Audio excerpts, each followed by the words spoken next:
qon ko'paytirib, immunitet ko'taruvchi foydali va oson salatni sizlar bilan birgalikda tayyorlaymiz. Buning uchun kerak bo'ladi bizga pishgan lavlagi, mayonez, chesnok va grekcha yong'oq. Pishgan lavlagilarimizni qirg'ichdan o'tkazib olib, mayda tishida chesnokimizni ham chiqazib olamiz. Yong'oqlarimizni maydalab to'g'rab, salatimizga qo'shamiz.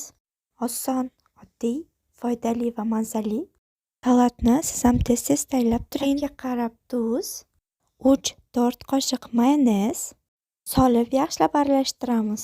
Aralashtirayotganimizda yaxshilab ahamiyat bering. Chesnok bir tomonda bo'lib, salatimizga achchiq maza berishi kerak emas. Bezak uchun o'sha maydalangan yong'oqimizni tayyor bo'lgan salatimizni ustidan sepamiz.